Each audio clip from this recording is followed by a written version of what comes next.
অধিকাৰ নিয়মমতে হ'ব লাগে, সাংবিধানিকভাৱে ন্যায়িকভাৱে যিটো সময়ত হ'ব লাগে কৰিব লাগে। চৰকাৰে কিয় কৰিব পৰা নাই? ইমান কাৰ্যক্ষম মুখ্যমন্ত্ৰী বুলি নিজকে কৈ থাকে। প্ৰধানমন্ত্ৰীটো 56 ইঞ্চি, এখেতৰ কিমান ইঞ্চি জুখিব লাগিব। এখেতেও বহুত নিজকে কাৰ্যক্ষম আৰু শক্তিশালী মুখ্যমন্ত্ৰী বুলি ভাবে, কিন্তু আমি কেতিয়াও নাভাবোঁ। তেওঁলোকে কৈছিল যে অসম আত্মনিৰ্ভৰশীল হ'ব, স্বনিৰ্ভৰশীল হ'ব। মই চেলেঞ্জ কৰিছোঁ মুখ্যমন্ত্ৰী হিমন্ত বিশ্ব শৰ্মাক, কিবা এটা বিষয়ত আত্মনিৰ্ভৰশীল হ'ল নেকি মোক কৈ দিয়কচোন, তাৰপিছত তেওঁলোকৰ লগত কথা পাতিম। ধান উৎপাদনত অসম আত্মনিৰ্ভৰশীল হ'ল নেকি? নে মাছ মাংস উৎপাদনত হ'ল, নে কণী, নে গাখীৰত? ক'ত আত্মনিৰ্ভৰশীল হ'ল? এটা কওক। 5টা বিষয়ত আত্মনিৰ্ভৰশীল হৈ দেখুৱাওক 5 বছৰত মুখ্যমন্ত্ৰী হিমন্ত বিশ্ব শৰ্মাৰ যদি দম আছে। গতিকে তেওঁলোকে নিজকে কাৰ্যক্ষম বুলি কয়, কিন্তু তেওঁলোকে পঞ্চায়ত নিৰ্বাচনটোকে সময়ত পাতিব পৰা নাই। দেৰিটো হ'লেই আৰু সাংবিধানিক আৰু ন্যায়িকভাৱে যিটো সময়মতে পাতিব লাগে পাতিব পৰা নাই। দেখা গৈছে যে কুমৰা অঞ্চলত ইলিগেল মাইনিং শ্ৰমিক আবদ্ধ নহয়, গোটেই ইলিগেল কোল মাইনিং যিটো নেশ্যনেল গ্ৰীণ ট্ৰিবিউনেলে বেন কৰি ৰাখিছে, ৰেড হোল মাইনিং, যিটো ফুটা কৰি তললৈ সোমাই যায়, মানুহ তলৰ পৰা খানি উলিয়ায়, সেইটো ৰাষ্ট্ৰীয় সেউজ ন্যায়াধিকৰণ যিটো আছে তেওঁলোকে বন্ধ কৰিছে। সেই কথা নুশুনাকৈ ইলিগেল কোল মাইনিং কোনে কৰিছে? চৰ্দাৰ কোন? সেইদিনাখন প্ৰশ্ন উত্থাপন কৰিছে যে কোনে কমিশ্যনৰ ধন, ইলিগেল কয়লাৰ কমিশ্যনৰ ধন কোনে পায়?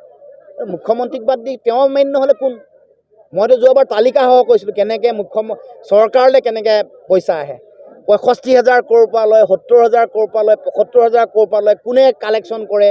গুৰুঙে কৰে নে বেলেগ কোনোবাই কৰে? এইবোৰ নাম মই তালিকা কৈ দিছিলোঁ। কিন্তু চৰকাৰে, মুখ্যমন্ত্ৰীয়ে এইবোৰ কাম বন্ধ কৰা নাই। আৰু এতিয়া দেৱীলাল গাৰ্লোচাৰ পক্ষত মুখ্যমন্ত্ৰী উঠি পৰি লাগিছে। তাৰমানে যিগৰাকী ব্যক্তি ইয়াৰ লগত জড়িত, বহু মানুহ মৃত্যুমুখত পৰিছে, আজিও ডেড বডি ওলাইছে। তাৰমানে এইবোৰতো জনা শুনা কথা, নজনাকৈ বহু মানুহ মৰিছে। তিনিচুকীয়াত এটা ঘটনা ঘটিছিলে, এটা মৃতদেহ পোৱাৰ পাছতহে গোটেই ঘটনাটো পোহৰলৈ আহিছে, কিন্তু এনেকুৱা ঘটনা নিতৌ চলি থাকে। আনকি ৰেড হোল মাইনিং কৰিবলৈ গৈ তলত লাইট জ্বলাই, জেনেৰেটৰ লগাই, ট্ৰাকে মাল উলিয়ায়। এইবোৰৰ ফলত আমাৰ সম্পদ কোনে কাঢ়ি নিছে? আমি জাতীয় সম্পদ বুলি কওঁ, চৰকাৰে ৰেভিনিউ পোৱা নাই। ইয়াৰ কাৰণে জগৰীয়া মুখ্যমন্ত্ৰীয়েতো কমিশ্যন পায় নাপায় নি কওকচোন? ক'লৈ যায় টকা পইচাবোৰ? ক'লৈ যায়?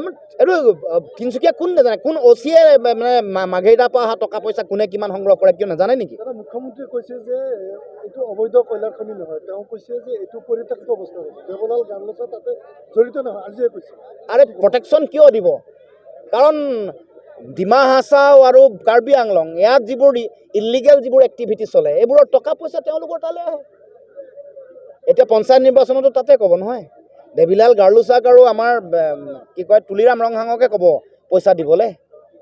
গতিকে মুখ্যমন্ত্ৰীৰ উদ্যোগতে অসমত চিণ্ডিকেটৰ কাম চলিছে, সকলো ধৰণৰ। এই কয়লাই নহয়, যিমানবোৰ চুপাৰী চিণ্ডিকেট, গৰুৰ চিণ্ডিকেট, কাঠৰ চিণ্ডিকেট, পাণৰ চিণ্ডিকেট, কণীৰ চিণ্ডিকেট, মাছৰ চিণ্ডিকেট, এইটো মুখ্যমন্ত্ৰী, ইমান শক্তিশালী মুখ্যমন্ত্ৰী যদিও হয়, তেওঁ কেতিয়াবাই বন্ধ কৰিব লাগিছে। নাই কৰা কাৰণ তেওঁৱে, কাৰণ বেলেগ নহয়, কাৰণটো তেওঁৱে। কমিশ্যনৰ ধন দিছপুৰলৈ যায় কাৰণে তেওঁ তালৈ, এতিয়াতো ওৱান মেন শ্ব' অসমততো মন্ত্ৰী বেলেগ আছে নেকি? কোন মন্ত্ৰী আছে? মুখ্যমন্ত্ৰী হিমন্ত বিশ্ব শৰ্মাক নুসুধাকৈ কোনোবা মন্ত্ৰীয়ে ডিচিশ্যন ল'ব পাৰে নেকি? কওকচোন কিবা পাৰে যদি। শিক্ষামন্ত্ৰীয়ে আগদিনাখন ডিচিশ্যন লয়, পিছদিনাখন মুখ্যমন্ত্ৰী হস্তক্ষেপত বন্ধ কৰিব লগা, সলনি কৰিব লগা হয়। এইটো চলি আছে। গতিকে এতিয়া এটা পৰিয়াল, এজন মানুহ, এটা পৰিয়ালেদি অসম চলি আছে, এইটো কথা পাহৰি নাযাব। সেই পৰিয়ালটোকে কমিশ্যনৰ ধনো লাগে, সেই পৰিয়ালটোকে চিণ্ডিকেটৰ ধনো লাগে, সেই পৰিয়ালটোকে বাগানৰ মাটিও লাগে, সেই পৰিয়ালটোকে তেওঁলোকৰ ইলিগেল মাটিও লাগে, সেই পৰিয়ালৰ ল'ৰাকে 17টা কোম্পানীৰ মালিকো হ'ব লাগে, তেওঁলোকক ইন'ভা লাগে, তেওঁলোকক টিভি চেনেল লাগে, পেপাৰ লাগে, কি নালাগে আৰু তেওঁলোকক? গোটেই অসমখনে লৈ ল'ব। আপোনালোকৰ এই আলুপতি চৰু তেওঁলোকে পাৰিলে লৈ ল'ব গোটেইটো। গতিকে এটা পৰিয়ালে, এজন মানুহেই অসমত গোটেই কাম চলি আছে। এইটো আৰু কোনো লোকধাক কৰি কথা ক'বলগীয়া কথা নাই, এইটো সকলোৱে জানে। দুৰ্নীতিও চলি আছে এটা জেগাৰ পৰা, এপি চেণ্টাৰ, অভিকেন্দ্ৰ বুলি কয়, অভিকেন্দ্ৰ এটাই। গতিকে এই কথা বতৰাবোৰ ৰাইজে জনা দৰকাৰ। গোটেই কয়লাৰ গোটেই কাৰবাৰবোৰ তেওঁলোকে চলায়। কয়লা এইটো ইলিগেল নহয় বুলি কৈছে, ইলিগেল নহয় যদি কিয় তদন্ত দিব পৰা নাই? ইমান যে গাড়ীবোৰ তিনিচুকীয়াৰ পৰা ইমান যে ৩৭ নং ৰাষ্ট্ৰীয় ঘাইপথত ইমানবোৰ যে ট্ৰাক আহে, ইয়াত যে নেপালৰ নিয়ন্ত্ৰণ আছে বুলি কৈছে গোটেই কাৰবাৰটোত, তেওঁ এইবোৰ কিয় উত্তৰ দিব নোৱাৰে?